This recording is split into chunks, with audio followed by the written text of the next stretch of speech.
ಇರ್ತಕ್ಕಂತ ಸರಳ ಸ್ವಭಾವದವರು, ಸಾತ್ವಿಕರು, ಭಕ್ತರ ಹೃದಯವನ್ನು ಗೆದ್ದು ಭಕ್ತರಿಗೆ ಒಂದು ಜನರಿಗೆ ಒಳ್ಳೆಯದನ್ನಾಗಲಿ, ಜನರಿಗಾಗಿ ಕಷ್ಟ ಸುಖವನ್ನು ಕೇಳುವಂತ ಶಾಸಕ.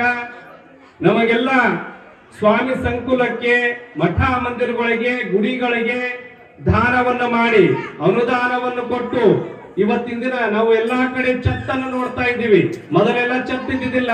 ನಾವೆಲ್ಲಾ ಹಳ್ಳಿಗಳಿಗೆ ಸುಮಾರು ಒಂದು 50 ಹಳ್ಳಿಗಳಿಗೆ ತಿರುಗಾಡಿನಿ. ಎಲ್ಲಾ ಗುಡಿಗಳಿಗೆ, ಎಲ್ಲಾ ಧರ್ಮದವರಿಗೆ ಏನಂತಂದ್ರೆ ಸಭಾಭವನವನ್ನು ಕೊಟ್ಟು ಆ ಸಭಾಭವನದೊಳಗ ಕಾರ್ಯಕ್ರಮ ಮೊಟ್ಟ ಮೊದಲಿಗೆ ಏನು ಅಂತಂದ್ರೆ ಕಾರ್ಯಕ್ರಮ ಮಾಡಿರುವಂತ, ಉದ್ಘಾಟನೆ ಮಾಡಿರುವಂತ ಸರಳ ಶಾಸಕ ಯಾರಾದ್ರಿಂದ ಅದು ನಮ್ಮ ಮತ್ತಿಮೂರು ಶಾಸಕರು ಅಂತಕ್ಕಂಥದ್ದನ್ನ ಅರ್ಥ ಮಾಡ್ಕೊಂಡು ಹೋಗ್ಬೇಕಾಗತ್ತೆ ಜನರೆಲ್ಲ. ನೋಡ್ರಿ, ನೀವೆಲ್ಲ ಛತ್ತಿನೊಳಗೆ ಕುಂತೀರಿ. ಈಗ ಎಂದಾಗಿದ್ರಿ ಇದು? ಅಂಬಿಗರ ಚೌಡಯ್ಯನ ಗುಡಿ ಕಟ್ಟಿರಿ, ಇವತ್ತು ಛತ್ ಕಟ್ಟಿರಿ ಅಂದ್ರೆ ಅದಕ್ಕೆ ಶಾಸಕರು ಅನುದಾನವನ್ನು ಕೊಟ್ಟಾರ. ಆಮೇಲೆ ನಿಮ್ಮ ಊರಿಗೆ ಮೊನ್ನೆ ತಾನೇ ನಮ್ಮ ಮಂಜುಗೌಡ ಒಂದ್ ತೊಡೆ ಅಮೌಂಟ್ ಅನ್ನ ಹಾಕ್ಸ್ಕೊಂಡು ಬಂದಾರ. ML ಸಾಹೇಬರು ಕೂಡ ಅಮೌಂಟ್ ಅನ್ನು ಕೊಟ್ಟಾರ. ಯಾವ್ದು ಅಂದ್ರೆ ಕಂಠಿ ಬಸವೇಶ್ವರ ದೇವರ ಸ್ಥಾನಕ್ಕೆ ಕೊಟ್ಟಾರ. ಆದ್ರೆ ಕಂಠಿ ಬಸವೇಶ್ವರ ಕಲ್ಯಾಣ ಮಂಟಪ ಎಷ್ಟು ಚಲೋ ಆಗೈತಿ, ಕಂಪೌಂಡ್ ಅಷ್ಟು ನಿರ್ಮಾಣ ಚೆನ್ನಾಗ್ ಆಗೈತಿ. ಅದಕ್ಕೆ ಮೂಲ ಕಾರಣ ನಮ್ಮ ಮಂಜುಗೌಡ ಮತ್ತು ನಮ್ಮ ಶಾಸಕರು ಅಂತಕ್ಕಂಥದನ್ನ ಅರ್ಥ ಮಾಡ್ಕೊಂಡು ಹೋಗ್ಬೇಕಾಗತ್ತ. ಇದು ಒಂದೇ ಅಲ್ಲ, ಒಂದೇ ತಿಳ್ಕೊಬೇಡ್ರಿ. ನಿಮ್ ಊರು ಒಂದ ಅಂತ ನೀವು ತಲೆಗೆ ಇಟ್ಕೊಂಡಿರ್ಬಹುದು.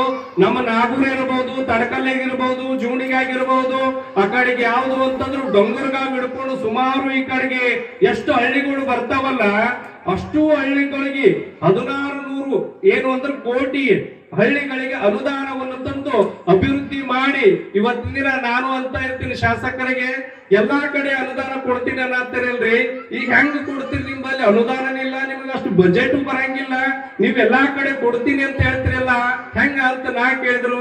ಏನಿಲ್ರಿ ಅಪ್ಪ, ಎಷ್ಟು ಸಾಧ್ಯ ಆದಷ್ಟು ನಾನು ಕೊಡ್ತೀನಿ. ಆದ್ರೆ ನನ್ನ ಕೈಲೇದಿ ಬಂದಷ್ಟು ಕೂಡ ನಾನೇನ್ ಮಾಡ್ತಾ ಇದ್ದೀನಿ ಅಂತಂದ್ರ ನನ್ನ ಮಿತಿ ಮೀರಿ ನನ್ನ ಕೈಲಿಂದ ಹಾಕಾತೀನಿ. ಅನುದಾನ ಬಂದದ್ದು ಸ್ವಲ್ಪ ಬಂದ್ರು ಕೂಡ ನಾನು ಅದ್ರಾಗ 4-5 ಲಕ್ಷ ಹಾಕಿ ಊರಿಗೆ ಅನುದಾನವನ್ನು ಕೊಡ್ತಾ ಇದ್ದೀನ್ರಿ ಅಪ್ಪೋರೆ.